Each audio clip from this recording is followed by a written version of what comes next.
So the last time that we talked, my guest today had never run 100 miles before, and he was working on it. We talked about some of the things that he was going through to get to the other side of that big 100-mile barrier. Well, I'm happy to welcome Curt Hermesch back to the podcast today, and happy to report that he recently finished the Leadville 100 race, which is arguably one of the tougher races out there, in my opinion, just simply because you're at high altitude and you don't, just because you're at high altitude and you're going up and down a lot of mountains.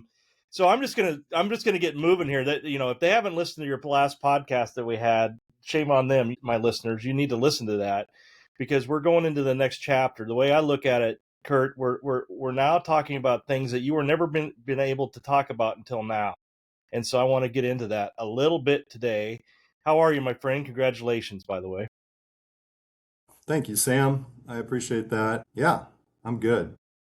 I'm good. I'm glad to be back on the show. It's good to see your face, even though it's through a laptop this time and not in person, but That's always easier good to that see way. you, my friend. So, yeah, Yeah. thanks for having me again. So we're going to get right to it, Curt. Last time you probably in your head had a definition of the word suffer.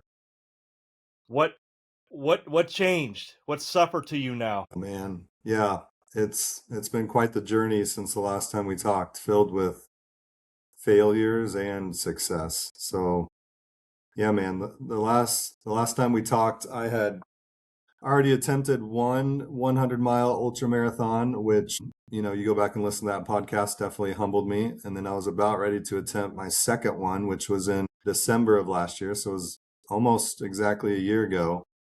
And yeah, man, I was ready to rock for that one. Trained really, really hard. Definitely went through some suffering. I got lucky in that one last December. Actually, the weather wasn't even that bad. It was over in Iowa. I That's think it got up up in to for listeners. That's in the loose hill or what Louse Hills, loose hills. I don't know what's called. Up and down. Luss It's Hills. up Those and down, up beautiful, and down, steep, up and down. beautiful Luss Hills. Yep, just north of Omaha, off of I-29. There, you see those beautiful Luss Hills. So it was completely in those hills. It was a chilly December morning when it started, and you were out there, Sam, actually. Thanks for coming to support me, but made it to, I believe, mile 78, if I remember right. Which was a PR at And that time because you'd that made it to was a miles. PR. Yep. Yep. You made it to It mile was 70 on flat ground, and this is on 78 flat on hilly ground. ground. Yeah. You made it to mile 78 on hilly ground.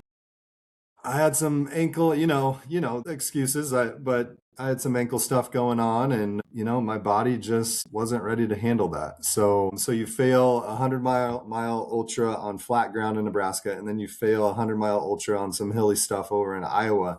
So what's the logical next step, right? So call me crazy, I guess, but the logical next step is I said I'm going to sign up for. And don't get me wrong, Leadville isn't arguably one of the toughest 100-mile ultra marathons in the world. It is. It is by many, many experts a top 10 toughest 100-mile ultra in the world. So logical next step is I'm going to try and get into that, right? After I fail Yeah, do the hardest one. two on flat ground. I love it. But Leadville, man, But you went through something. You were going to quit, didn't you? I mean, we talked, listeners. I kind of texted him. I don't know, 20 minutes after it's over. I felt terrible about it, but I was so excited for you. But you, at the time, I wanted to jump on right then and interview you right then to get your fresh head because you told me that you were going to quit. You were done, right? And something switched. Like, what switched? yeah. What's the other side of? I guess again, what suffer did you go through that you've never been through before? What was it like? How did you I suffer? think yeah, no, I went through some suffering at the end of 2024, that's for sure. And I think it's important to talk about that because I don't want to come on and, everybody knows I've finished Leadville now and that's all they want to talk about. But it's not like I just signed up for Leadville and I went and finished the damn thing. That's not how it works. I was pretty down on myself at the end of 2024, if I'm being honest. I had attempted two 100-mile races and definitely suffered during them, but I just realized I didn't prepare how you need to finish one of those. So obviously during the race was immense suffering, but I went elk hunting at the end of 2024, and hunting is a big part of my life, something I have a lot of pride in. I take a lot of, time and prep goes into that too. I have a lot of passion for it. And I don't hunt to go get some trophy to put on the wall. Like if that happens, great, but I hunt for food for my family. Yeah. And I love elk hunting because it's also in the mountains. It's very, very tough to go elk hunting. It's not easy. Elk hunting, and I'm not here to bash on deer hunters, but sitting in a deer stand all day and waiting for a deer to walk by is a completely different ball game when you compare it to elk hunting. You have to hike your ass off in elk country. You have, so long And story then you short, then you shoot 2020. one and you gotta haul it the hell out of there. Right. And then you got to pack it out. So I went elk hunting in 2024 in the midst of doing these races. And that also was a big failure. I didn't even see an elk and I didn't even shoot my gun. So it was failure, failure, failure. And I was like, I was questioning myself through the suffering. Like, am I cut out to do this? Is this something that I was made to do? Some people, I don't think everyone should run 100 miles. I'm not going to sit here on this podcast and try and talk people into running 100 miles because everyone, I don't care what it is you do, whether it's chess or woodworking or whatever. I firmly believe people should find something difficult to do and set huge, crazy goals and watch who you become while you chase those big, crazy goals. So to talk about suffering and me being down, I was very, very down on myself. But I also, at the end of the day, after giving it some thought, said I just need to keep showing up to find out. I wasn't going to use two failed races in a bad end of the year. That wasn't going to be the end of my story. Something I studied while I was preparing for Leadville was mentalities to get you through these races. And I read a lot about Navy SEAL mentalities and things like that, mental toughness. And the cool thing about mental toughness is the more you do extremely difficult things, they become a little bit easier that next time, right? But one of the things I read that a Navy SEAL had said at one point was, what's this, everyone, a book, right? You flip over the book and there's always a story on the back of the book. What's that story? So if your life is a book and you have the book of your life in front of you and you're going to flip it over and read the back of that book, what in the hell is going to be on the back of that book? And I gave that a lot of thought. And the back of my book wasn't going to say that I tried 2 100-mile ultras and then I quit. That was not going to be what the back of my book said. So I decided I'm going to sign up for the top 10 toughest 100-mile ultra in the world. I'm going to throw everything at it. I'm going to train completely different. How I trained for Leadville was completely different. What's the definition of insanity? Doing the same thing over and over and expecting different results. So I took everything I did for those first 200-mile ultras. I threw it away. I took what I could learn from it, but the rest I said, I got to change what I'm doing to prepare for this next one so the back of my book can be different. And that's what I did. Awesome. So it was unfinished business. And this is kind of a theme that I've been going through lately. This podcast is my therapy. So here's what I've been working on is unfinished business. And unfinished business means a lot to a lot of people. And some people, it doesn't mean anything. Like, I've done everything I want to do. Well, I haven't. And so what I think you were talking about is unfinished business. Yeah. Sam Kinison had a joke back in the day. The punchline, I'm not going to tell you the joke because it's inappropriate, but the punchline was, I didn't even want it until you said I couldn't have it. I didn't even want it until you said I couldn't have it. And that kind of sounds like what you're going through. And then I also recently at 3 a.m. Oh, of course it's down now. Are you kidding me? At 3 a.m. the other about 2 weeks ago, I got up because I was recently told that I should stop doing something, in particular when it comes to athletics, and well, you know what we're talking about. That I should specifically probably not do this particular movement anymore, and Mm-hmm. Yeah, I know what you're talking about. it has kept me awake at night. Like, it kept me awake Can at you read night. what my hat says? You have to scoot it over on my. The hell So I I won't. love this. The hell I I won't. love this That's hat. right. That's right. The hell I won't. That's sort of what I'm going through right now. And so I wrote down the following, and maybe we can discuss this. This is one of those 3 a.m. things, people. So God knows, at 3 a.m. it sounds like it's the most profound thing you've ever thought of in your life. But then you read it at 4 o'clock in the afternoon, it's not the same. I am more likely to be drawn to a door that has been shut on me than one that has been that is wide open. Is that sort of what you're thinking? Hmm. I am more likely to be drawn to a door that To is the shut on door that's me. been slammed shut on me versus the one that's open over here. The hell I won't. The hell I won't try to go through that door, Curt. The hell I won't. Well, the reason I wear this hat a lot now, and I wore it a lot before Leadville. But you know how many people told me after I tried two 100-mile races and didn't make it, like, dude, try something else. This isn't for you. You're not going to do it. Like, I didn't I freaking had ever say that, dude. I would I never say I that to had you. I had family reaching out, like, No you know, way. I Curt, knew you were going to do it. I knew you you're were going to do it. 41 years old. So Who yeah, I cares? do.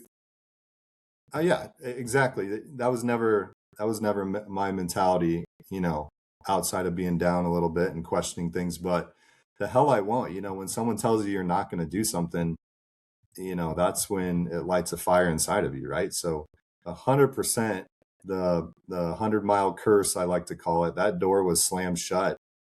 I wasn't sure if I was going to make it through it, but I was going to find out. I was going to keep trying until I find out. So yeah, man, I like that. That's a good. You have your best thoughts at 2, 3, 4 a.m. Someone smart said that. I can't remember who. Maybe it was, but That's yeah, that's good demons, stuff, man. baby. Those demons, here they come. So I looked at the results of this race, which is unbelievable. So you're running with people like Cameron Haynes. Like what? Like I met I met Cam Hanes on the trail during it. Yeah, I mean, and you're all there everyone was together. You're trying to all talk just to him, grunts. but I said, "Hey Cam, big fan, elk hunter from Nebraska, and you're a big inspiration." And he even took, like, we were on Hope Pass, which was it's a whole different topic I want to talk about with you. The back of Hope Pass is where I ran into him, which is when, you know, that's the crux of the whole race. But he took a few minutes to stop and chat with me, and it was amazing. So yeah, man, Leadville attracts the big ones, that's for sure. The big names too. I think the most famous 100-mile race in the U.S. is the Western States 100, just because it's the oldest. But Leadville's up with them with name recognition for sure. Yeah, yeah. So Curt came in 100 miles. It took you. Now, correct me if I'm wrong here. 29 hours and 38 minutes and 15 seconds. Is that right? Is that the right time? 29, 38, 15. I have it tattooed on my leg now. 29, 38, 15. That means that he averaged 17-minute and 47-second mile for 100 miles. You know, people, oh, I couldn't do that. No, you can't. I just did a 5K, which is remarkable for me. Good news, Curt. I never stopped once. So yeah, Uh, Leadville, and my freaking my pace just for was about, well, I did about 13-minute mile. Now that's just a freaking 3 mile deal. I mean, it's unbelievable. I'm sorry to interrupt. Go ahead. no, I was just going to give some perspective on that pace. So you're in the high country in Leadville, right? The whole race, the race starts above 10,000 feet. Leadville is the highest incorporated city in North America. So this whole race starts above 10,000 feet. It goes to 12,500 feet Not the mile high twice. city, the 2 mile city, 2 mile high city. Correct. So to give perspective on the pace, to finish, the reason Leadville is so incredibly difficult to get into, number one, but to finish, number two, is because you're above 10,000 feet. If you've ever been at altitude, a lot of people from Nebraska will drive out to Denver and feel sick for 3 to 5 days, and Denver is like 6,000 feet.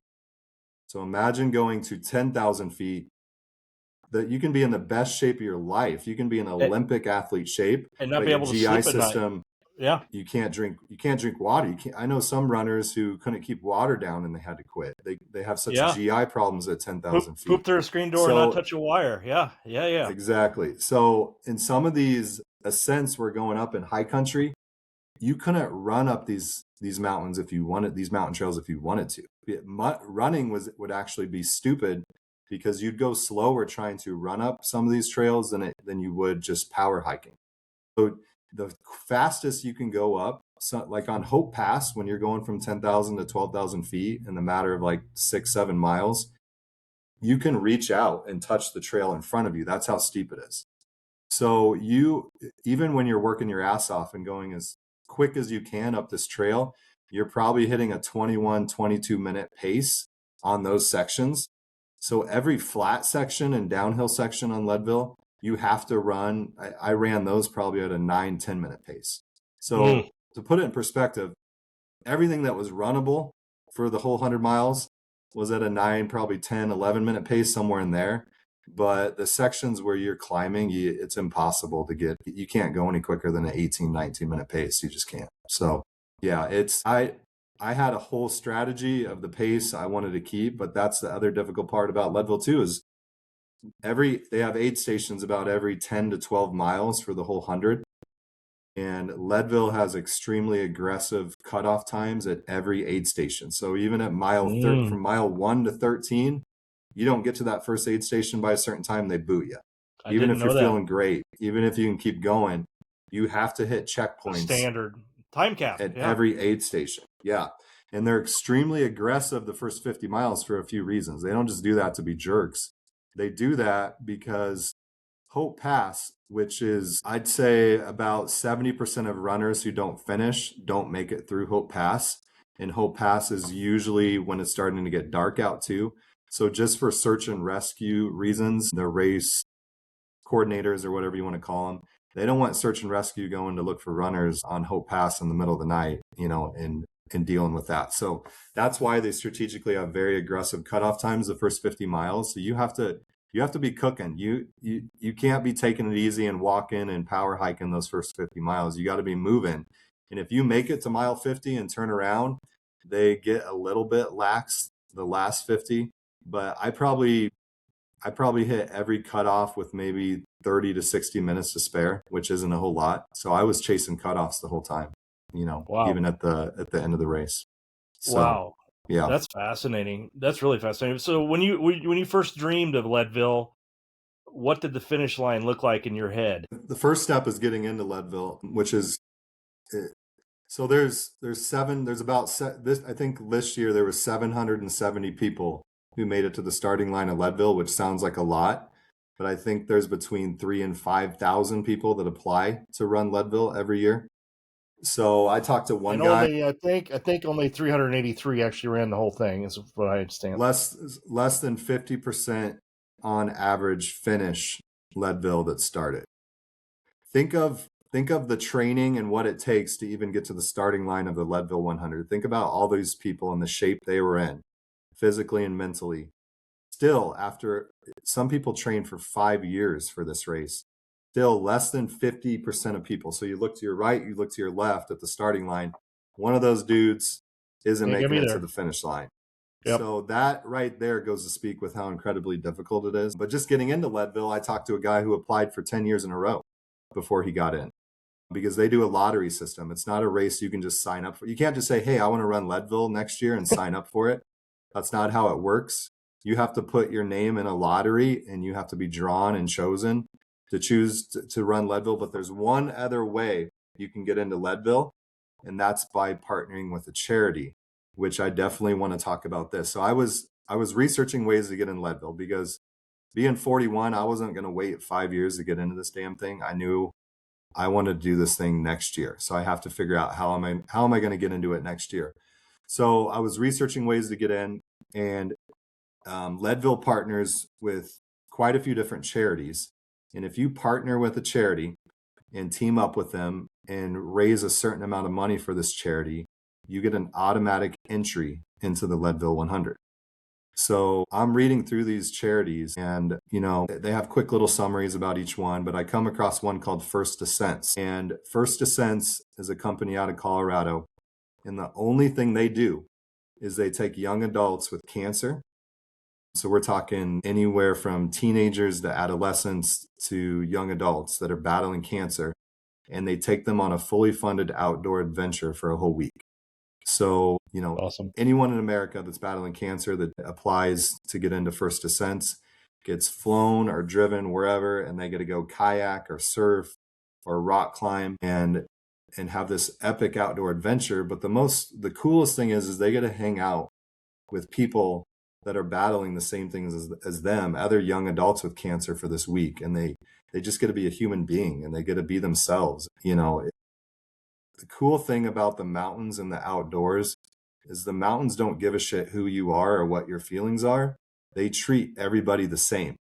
And I think that's why these epic adventures that these people go on are so soul gratifying for them, is Mhm. because they just get to Level hang playing out with ground, people like man. them and talk. Yeah. They get to be a human again, right? I mean, they get to act like a real person. So I'm reading through the charities and I see one that all the money goes towards sending people with cancer on outdoor adventures. I mean, what if I couldn't dream of a better charity to support?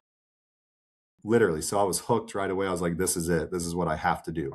So once again, you can't just sign up for First Descents.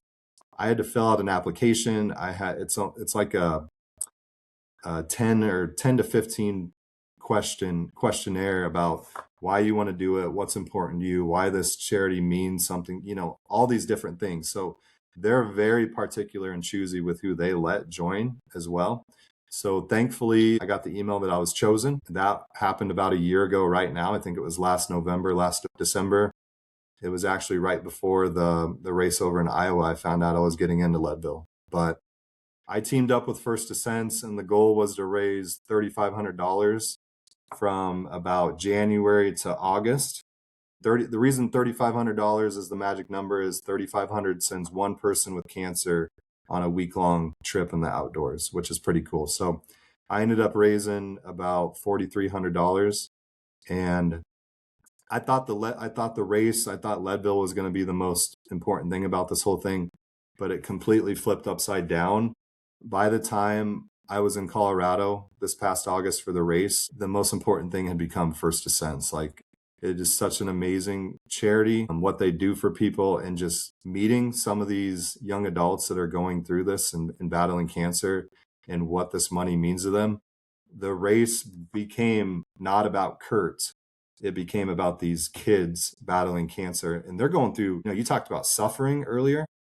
Mhm. They're going through suffering without choice, you know, Mhm. to go get another round of chemo when they can't eat or they have no energy and they still have to try and function as a human being. I've never had cancer, thankfully. Some of my close family members have, but I can't speak from the perspective that I know what it's like to be in their shoes. I can only imagine. But just having the motivation to show up for them. And I'm going through chosen suffering. Like when I sign up for these races, it's chosen suffering. I'm out there on my own accord. So the least I can do is show up and give it everything I have for them. And Good that's for what I you. did. And that played a huge part in me finishing this race, man. Yeah, I bet they were on your head a lot. A lot. How many times, you think things are hard, and then you think about that guy out there going in for his whatever round of chemo, and what he feels like that day, and he keeps showing up, doesn't he? He's not quitting. He doesn't have a choice. So I thought about that a lot during this race. And I thought about my dad a lot, who came out to support me. He was there and he's been going through some health stuff lately, and I wasn't sure if he'd ever be able to be in Leadville again with his health stuff going on. When I was out there, it's probably between mile like 20 and 40. And I'm just thinking about how tough it was to get into this race, how much time and preparation I'd put into training, what I had to go through to help raise money for First Descents to get into it, my family being there all the time. My brother flew in to pace me in the last half of the race. And I was like, I got one shot at this. I'm not sure if I'll ever get into this damn race again. So Yeah. it Good for all you. came together. Made it together. You manifested it, baby. PlayStation is Yeah. powerful. You saw it and you did it. Let's get in a little bit, dig into the physical and mental timeline of the actual race. What was the hardest stretch? What was the hardest stretch? Hope Pass. It was Hope And Pass. Okay. I put a little post on my Instagram about this, but it's funny. You even talk to people and they're like, well, you've done 50 miles, you can do 100, right? I mean, if you're in shape to do 50, you can do 100. The problem is the longer you're out there, so the longer you're going and the more time you're out there, more things can go wrong, right? More shit can be screwed up. And that's exactly why people don't finish these races. It's not because they're in shape usually. Usually everyone's smart enough to be in the best physical condition they can be for these things, the reason they don't finish is because shit goes wrong. And I was feeling pretty damn good through mile 40-ish, which there's an aid station called Twin Lakes that you hit at like mile 43. I met my wife, Jamie, there. My kids met me there. My dad was there. My brother was there. And after mile 43 is when you ascend up to Hope Pass. You climb about 2,000, 2,500 feet up to Hope Pass. Half mile. Okay. And you do that in about 5 miles. So it's that grade Pretty steep. is steep. So in my head, I went through a ton of strategy and prep and planning. I planned out at each aid station what I needed to make sure, they gave me, what I needed to make sure was in my pack before I left. And the way I had planned it is that I would be back from Hope Pass. So from mile 43, you got to go over Hope Pass, get to the halfway point at mile 50. So you go over Hope Pass, you descend Hope Pass, go back to 10,000 feet on the other side, hit mile 50, you turn around, you have to go up the backside of Hope Pass, hit the top of it again, and then descend back into Twin Lakes. So you go from mile 43 to 50 and then back to 62. So you go almost 17, 20 miles without seeing a crew, without seeing anyone. So you have to have all your shit with you at mile 43 before you try to summit Hope Pass the first time. So I did not take my headlamp because I thought I would be back off of Hope Pass to my crew before I needed a headlamp. Oh boy. Very stupid. Don't know why I did that. So I got up over Hope Pass. I was feeling fine. I was descending into Winfield. Winfield is just an aid station. It's mile 50. It's the halfway point. So the whole Leadville 100, they call an out and back. You go out 50 miles, you go back 50 miles. So Winfield's the halfway point. I was running into Winfield, and I remember, we're on the Colorado Trail. They call it the CT, right? It's a public trail in the high country. So as we're doing this race, we're coming across, hikers out with their dogs and stuff. They're just having a fun little Saturday.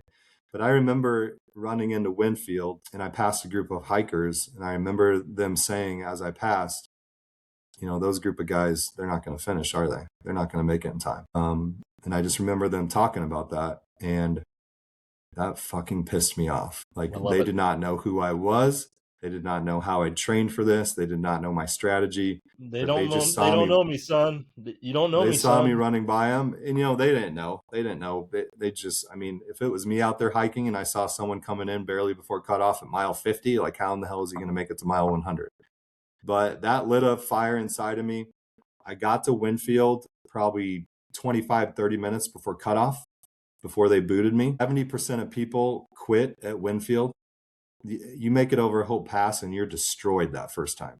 And you want nothing to do with Hope Pass again, going back over it. And mile 50, you're feeling the pain, you're feeling the blisters, you're feeling everything, right? I got in and out of Winfield so quick, I forgot to fill my water bottles up. I hit the porta potty, took care of my daily duties, if you know what I mean, real quick. Yeah. And I grabbed some food and I got the hell out of there because I was so paranoid about the cutoff time. So I'm coming out of Winfield on my way back up Hope Pass to try and summit it a second time. And I realize I'm out of water, which was the first big mistake that you cannot make in these races. So I don't want to get too talking about God and my Christian faith is very, very important to me, and to each their own. Whatever you believe in is fine, but my Christian faith is very, very, very important to me. So I got down on my knees and I said a little prayer. At that point, I knew I had one shot at this race. I knew I had made a big mistake, and I said a prayer to God that you will help me get some water somehow. And the experience I had coming up the backside of Hope Pass, I honestly don't know how to describe it, and I haven't talked to a lot of people about this. My wife knows the story, if some family members do. And I came around the next bend in the trail, and there was the most beautiful little mountain stream trickling through some rocks that I'd ever seen in my damn life. And I got down on my hands and knees like a deer and just gulped water from that stream, and it was the best thing I've ever tasted in my life.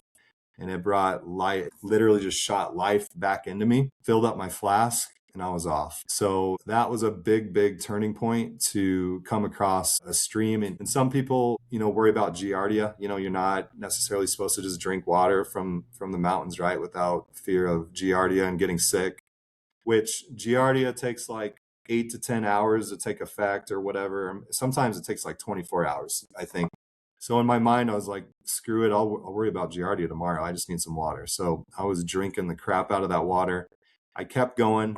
I made it to the top of Hope Pass, and this is right at dark. So it's right at sunset. Things are starting to get dark. And that's when I realized I didn't have my headlamp. I had 6 miles to go down a trail it's not straight down, but it's probably about a 45-degree angle down the whole way And back. how wide is this trail, Curt?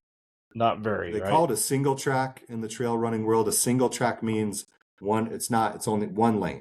To pass someone, you have to ask them to get off the trail so you can go around them. That's what a single track is. But this It's a isn't just narrow a dirt lane trail in the dark going down at an angle pretty steep. in the mountains with huge tree roots everywhere, huge rocks, huge Like boulders. This any is wrong step, your ankle is toasty. I mean, goodbye, right? Google the Colorado Trail just to see what it looks like. If anyone's listening to this, it is not a flat trail. You are dodging boulders and rocks and tree roots everywhere. So at the top of Hope Pass, I'm doing the math in my head and I have some problems.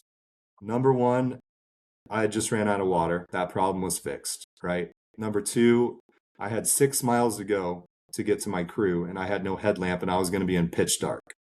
And number three, I was again battling a cutoff time because I was doing the math in my head and the math was not mathing for me to get off Hope Pass to the next aid station in time, unless I ran the whole damn thing, is what I was doing the math in my head.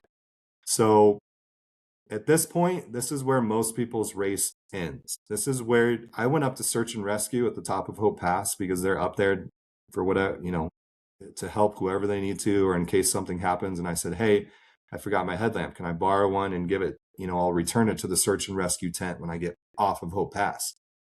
And they're like, no, man, we need it to get down, unfortunately. So you can this is the end of your race and you can hang out with us and we'll help you down. Or he said, I see you have a Garmin on. Does it have a flashlight? And I'm like, yeah, it does.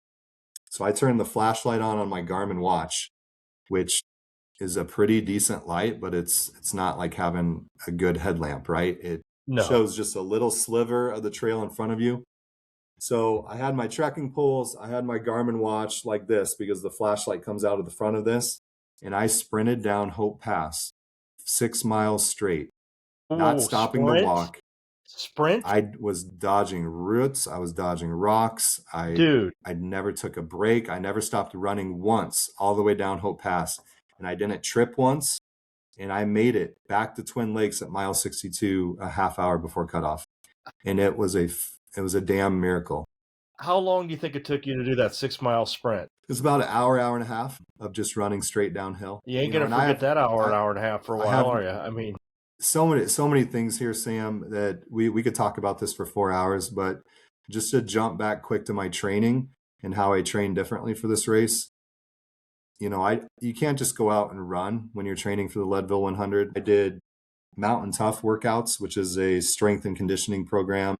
It's a fitness app that trains you specifically for the mountains. I would put a 60-pound ruck on and I'd put barefoot shoes on with that 60-pound ruck and I'd just go walk 5 to 10 miles, the hills around my home. But one thing I did during training that I know saved my ass is I found the steepest hill in Louisville, Nebraska that I could find.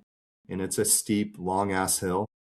And I would go run up and down that damn hill for an hour to 2 hours straight sometimes. And my legs would be completely destroyed afterwards, but it eventually got a little bit easier and easier every time I did it. And there's something about running downhill during your training specifically that helps you so much. And I did that a shit ton during my training. And I know running down Hope Pass, when I had to dodge everything so I didn't trip and I couldn't stop and I just had the flashlight on my Garmin watch, I knew one mistake would send me to the hospital. Because if I tripped, I wasn't falling in grass or a bed of leaves. My forehead was probably going on a rock or a root or something like that. But my legs felt strong the whole time. And I've read some runners talking about this, but I've never experienced it myself. But I swear to God, I felt like I was floating down that mountain. I feel like an angel had almost lifted me up and was just guiding my legs down that mountain. It was almost a surreal experience, man. And like I said, some people might be listening to this and asking what kind of drugs that guy was on, but I truly believe I truly believe a spiritual experience happened with me on Hope Pass. I should not have finished that race. Well, It you should weren't not by have happened. yourself. We're trying to say you weren't by yourself. You didn't do it by yourself. Um, yeah, I can't even imagine. But Was your coming off Hope confidence? Pass, 100%. When I got into the next aid station, it's completely dark. I saw my family. As I was walking into Twin Lakes at mile 62, I knew something was different. I knew, I'm going to get emotional, but This is in the it. previous two races around mile 60, 65, I knew things were going downhill. And I could kind of see the writing on the wall with how it was going to go.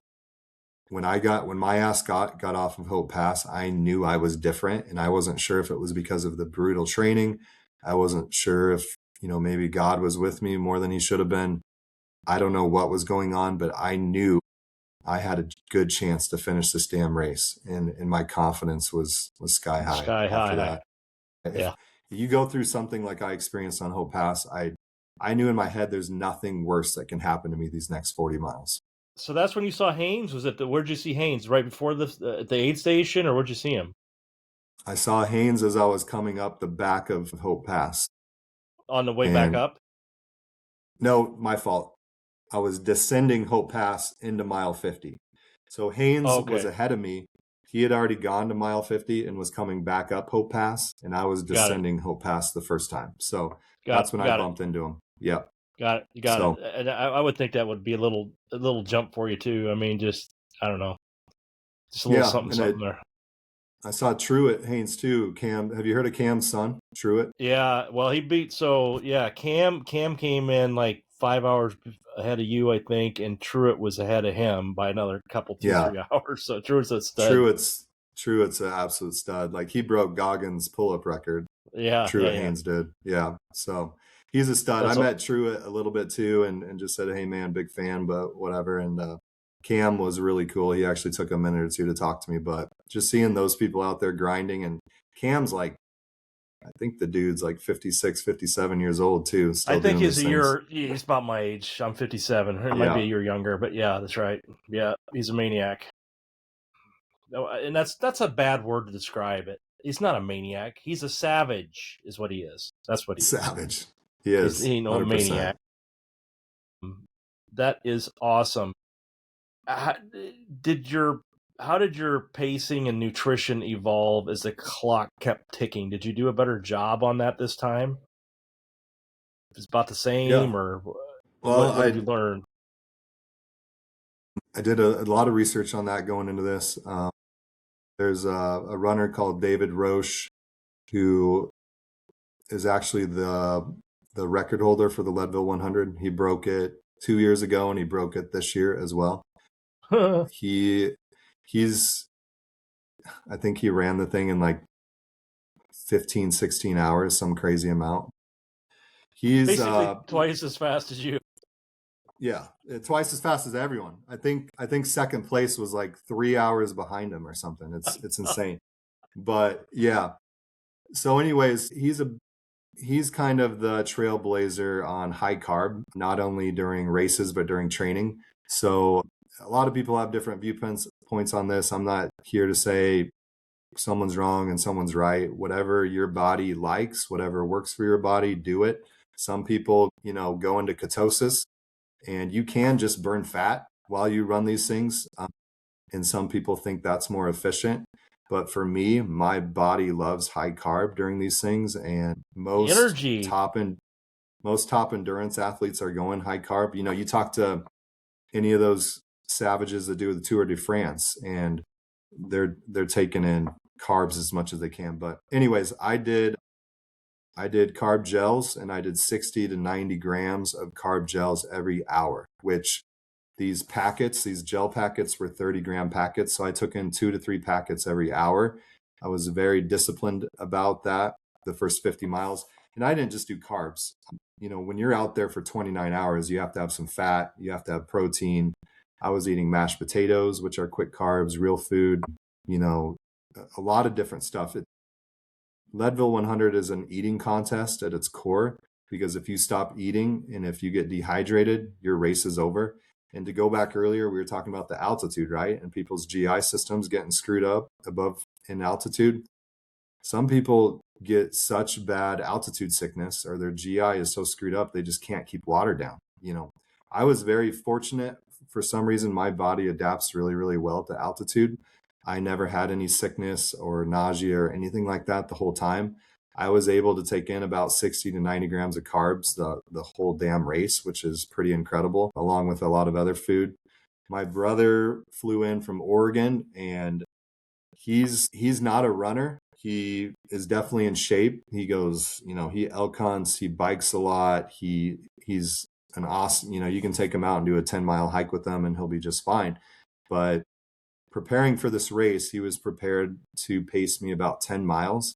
There is one particular stretch that really, really sucks on the last 50 miles of Leadville. It's called Sugarloaf Pass, where you go over Sugarloaf Mountain and you reach, I think, about almost 12,000 feet again on the way in. And I was like, Brent, I'm probably going to need you for this. So I'm going to save you for this particular section from one aid station to the next. It's going to be about 11 miles. So that's what he was trained for. When I got off of Hope Pass at mile 62, I didn't know how this damn thing was going to go. I was feeling pretty confident, but I looked at my brother Brent and I said, let's go. In Leadville, you cannot have a pacer before mile 50. You can only have a pacer at mile 62. So if you make it to mile 62, if you make it off of Hope Pass, then you can have a pacer. And Leadville is unique because they allow their pacers to mule for you. So you can give your pacer your pack, your water, your food, whatever. They can carry your crap, which is very rare for ultra races. A lot of them have rules against that. So anyways, I looked at my brother at mile 62. I said, let's go. Part of me knew that I wanted him to see some action. I didn't want him to fly all the way from freaking Oregon and see me DNF at like mile 70 and he didn't even get a run. So he paced me from mile 62 to about mile 72. And then he joined me again for Sugarloaf Pass, which was about another 10 miles. So he ended up doing about 20 miles of Leadville when he was only prepared for 10. And it's absolutely incredible. I don't know how he did it. I can say I probably wouldn't have finished Leadville if he wasn't there, because not only was he a job of a pacer at one of these things is so important, because they have to be upbeat. They have to keep your spirits high. They have to keep you eating. They have to keep you drinking. Mm-hmm. Their job is, I can't stress enough how important it is. And he did it to perfection. He had a timer set on his watch where he was making me take a gel at least 2 to 3 times an hour. He was incredible. So long story short, to answer your question about nutrition, if it wasn't for my brother feeding my ass those last 40 miles, once again, I don't know if I would have made it. He was thinking for you, which is beautiful. All you had to worry about was whatever he told you to do is all you had to worry. I mean, he was right. You were running, you were keeping up with him, and then he'll just tell you what to do after. I mean, it's a coach. Right. I mean, it's awesome. That's awesome. I told him ahead of time, you know, what to expect. He had never been a part of one of these races before.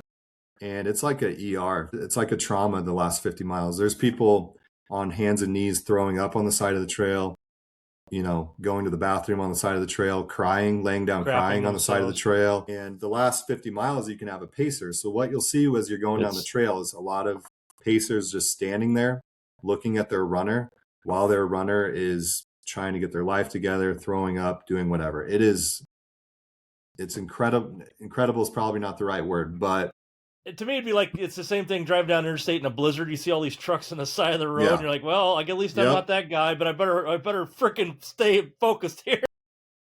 Right. And I told Brent what to expect. I told him, you know, if I want to quit, don't let me. I told him to keep me eating. I told him to keep my spirits high. I kind of gave him a punch list of what can happen and what my mental state might be, and he executed it to perfection. So he did awesome, man. Now, did you ever snap at him? I never did. I mean, that's one of the things I also prepared him with, is that I may be in the mood to talk, and I may be in the mood to just be in the pain cave and not talk to anyone and just not say anything for 10 miles. So he knew that if I wanted to talk, I was going to talk to him. But no, man, he did everything to perfection. He did awesome. And also, one of my brother's buddies that lives in Denver found out I was doing it and was like, hell yeah, I want to come be a part of that. So his name's Mike. He actually paced me for like, I think almost 3-4 miles as well when Brent was taking a little break. So, That's and of course, awesome. my wife was Jamie. My wife was there running around. Brent, Mike, and Jamie didn't sleep at all that night. They were up all night. My Just watching dad your and little mom were out there Garmin, taking care of the just kiddos. watching your little Garmin go, or whatever your tracker thing is, or watching on the Right. map. Yep. But That's one awesome. thing I want to talk about too is, so I made it to mile 87, which is called the May Queen aid station, and the sun was coming up. So I'd seen the sun come up twice at this point. The race starts at 4 a.m. on Saturday. So you see the sun come up on Saturday morning. You go all day Saturday, all night Saturday. Sunday morning, I make it into the May Queen aid station right at sunrise. And the 13 May Queen aid miles to go. station, a half marathon to go, right? Just one half marathon.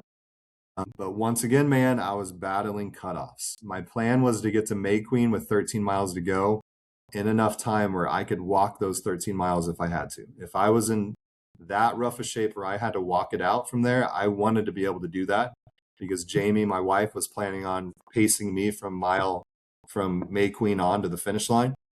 So I met Jamie there at May Queen. We left May Queen once again, just wanted to finish this damn thing. I walked right past Mike, my crew, who had water and everything ready for me. I walked right past him and said, I'm not stopping. I'm going to keep going. Jamie yelled at me, Curt, do you have water? I yelled at her back, yeah, I do. I'm good. Let's go. I just wanted to go, man. I wanted to finish the damn thing and my brain wasn't working. So Jamie trusted me, which they did nothing wrong. This is all 100% on me. But we're walking out of May Queen, and I realize I have one flask of water for the next 13 miles, and the sun's coming up, and it's about ready to get hot. So once again, mistakes I made that should have probably ended my race. Those 13 miles, the first 3 to 4 miles out of May Queen, I'm with Jamie.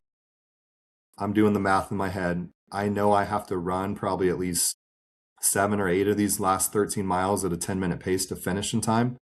Because when you do Leadville, Sam, they ask you one question. Did you buckle?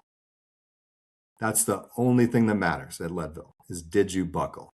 And what that means is if you finish Leadville under 30 hours, you get a belt buckle and you're an official Mm-hmm. finisher. Mm-hmm. So if you finish under 24 hours, you get a big ass belt buckle.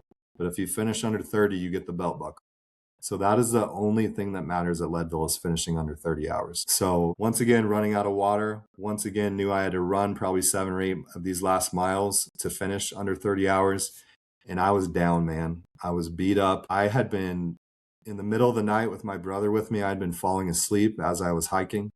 I'd fall asleep for probably a half a second or a second at a time. And Brent would have to hit me and wake me up a little bit as I was walking.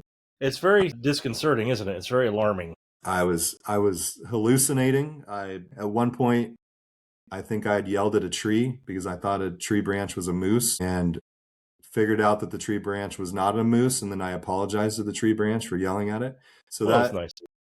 that was the state of mind I was in, man. I was seeing cowboys along the side of the trail at one point, just cowboys standing there. When you go so long without sleep and you're so physically exhausted, weird shit starts happening. Well, I'm glad you didn't see any eggheads out there. That's good. I'm glad there's just some Yeah. cowboys.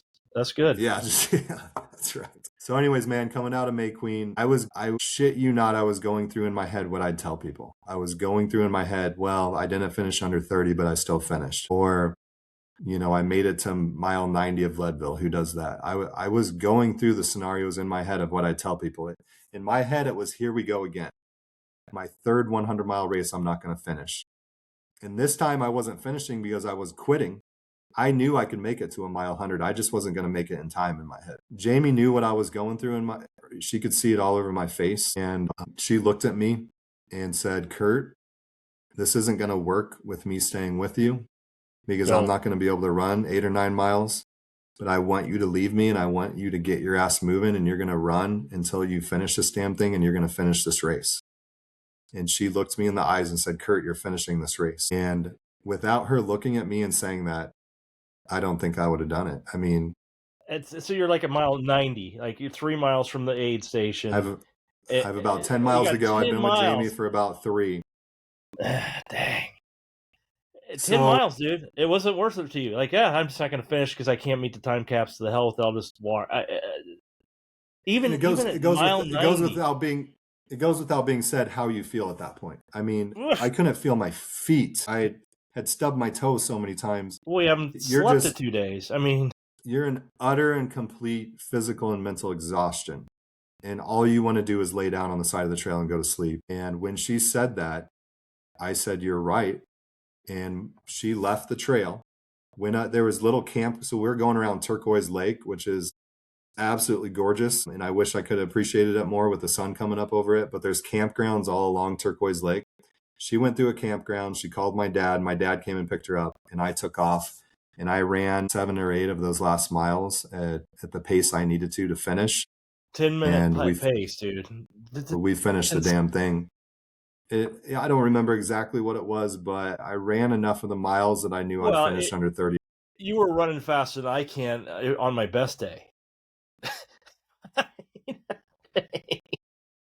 Well, my point is I got so damn lucky that so many things went right, and I guess that's what it takes to finish these things. But Well, luck is the residue of hard work and preparation, my friend. And you prepared. You did the best you could, and you still made mistakes, and you'll learn from mistakes, right? I mean, for God's right, sakes, dude, water and freaking lamps. I can't think of two more right, important things. right. But Holy moly! one other thing. I know we're coming up on time maybe here in a little bit, so I don't want to ramble too much. But I think this is important too. When I was training for Leadville all of 2025, those first 6 months, I had wrote something underneath the hat that I always run in. So I have a running hat, and underneath that hat, I wrote in parentheses, "Hey, dot dot dot, I'm going to finish." And the reason I wrote that is because that's the only thing I wanted to do as I was because Leadville starts in downtown Leadville, in the middle of Leadville at a street intersection. That's where the race starts and finishes. So the only thing I thought about during training is that I wanted to be walking back into Leadville and send my wife a text and I'm going to finish. I wanted to text her, "Hey, I'm going to finish." And I can't tell you how many times, man, when I was training, we'd get back from sand volleyball on a Tuesday night and I just wanted to shower and go to bed. And I'd stare at my running shoes for maybe 20 minutes before I put them on. But Mm-hmm. I'd read what I wrote underneath my hat. And I was like, if I want to send that text, I need to get my ass out there. So I'd go run that hill in town for maybe an hour or whatever. Mm-hmm. But that pushed me through training so hard. And when I was walking into Leadville with a mile or two to go, I could see the finish line. You can hear the crowd that, everyone's going nuts. And I sent that text to Jamie, and dude, I bawled my eyes out. I I'll bet. bawled probably walking for like a mile, but I'll bet. that's what it's all about, man. Some people say you shouldn't do 100-mile runs, that they're not even good for you. But usually when people say that, they're sitting on a couch or something when they say They're the something like that. people that are least But qualified to freaking give the advice. I mean, give me a for break. me, man, it was who I was becoming during training. It's who I did become. And it was having my wife and kids see that I can actually finish one of these damn things. So And you had an unbelievable video, Dan. You're running in with Jamie and the kids. I mean, they're just they're going to remember that as long as you are, my friend. Which is longer because yeah. they're going to outlive you. So what was the first thought when you stopped running? At some point, you stop. You're across the finish line. You stop, right?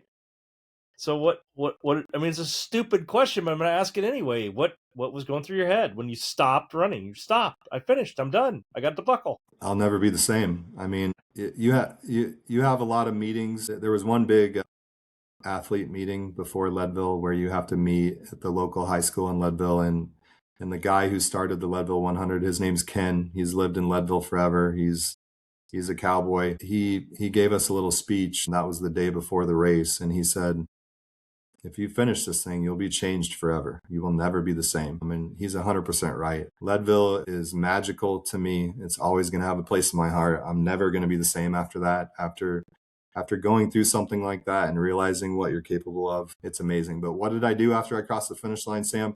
I went and found that belt buckle. That's what I did. And I found that belt buckle, man. And I held that thing up in the air and got a picture. And then I went and laid face down in the grass. And then I looked at my wife and said, we need to get out of here because Night night. bad things start happening at that point. You know, you get the shakes a little bit and the shivers, and you need to get it showered and in bed and as quickly as possible. But I How long did grabbed you that damn sleep? belt How buckle. long? How long did you sleep when you finally hit? You know. Oh, I think it was a little before 11 a.m. when I finished on Sunday. So we got back to the hotel like around 12:30. I showered, I went to bed. We slept till I think 5 or 6 because Jamie hadn't slept all night either. And then we went out and Right. got supper. We got a steak around 6 o'clock. Went back to the hotel and I went back to bed again and slept till the next morning on Monday morning. So Yeah. thankfully, my Well parents deserved. were out there. They had the kiddos. We met them Monday morning, got the kids, and headed back east. But and honestly, my recovery wasn't that bad. I mean, I did a whole different protocol with my feet this time. Like I put K tape around each individual toe.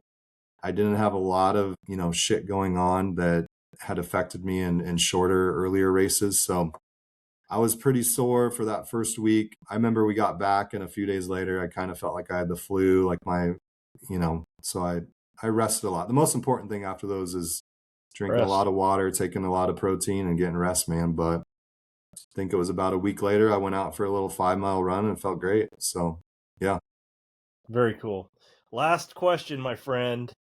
Now that you've conquered Leadville, what scares you next? What's next for me is focusing on my job and my family and getting my family a home on our land and getting all that in place. So I'm putting what Curt wants and my races kind of on the back burner for a while. We've been fortunate enough in the last couple of years to get some land, some beautiful land, but we need to get a house on it somehow. So my goal in 2026, first and foremost, is to crush it at my job, and God willing, we're living or at least starting to build a house out at that land. So that's number one, man, is I need to put, my wife and my family and their needs back in proper order and get all that stuff straightened out because these races and the time it takes to train for them and the prep and everything that goes into them, there's going to be other areas of your life that you neglect. It goes with it. Yeah. You talk to anyone. Sacrifice. So Yeah. I'm definitely getting my priorities straight as far as that goes. I'm not sure if I'll do another race in 2026. I have my eyes on a few different ones. Haven't entered any, haven't registered for any. I know I will do another one eventually. There's one in Wyoming in the mountains that has my interest. There's one in Montana that sparked my interest. And then maybe someday the Moab 240, which is 240 miles. We'll Yeah, see. baby. I don't know. Yeah, I don't baby. know if I don't know. We'll see. But yeah, man, I'm just going to enjoy being with family, work hard at my job, and try to build the life that we all want for them out at our new land this next year. So, Gotcha. Well, yeah. I appreciate your time today. It was what a phenomenal story, and I'm proud of you. Proud of you, brother. Well, Sam, you're one of those dudes that has shown up for me. So, you I don't know you about get that. it. I was out the last 100 mile. I failed, man. I come in from mile 40, I think, and you're just sitting there on the patio, cheering me on, and I didn't even know you were coming, man. You just showed up. So, you're an Yeah, awesome it's human all good. being. I love you, brother. Thank you for always showing up for me. I appreciate it. You got it, buddy.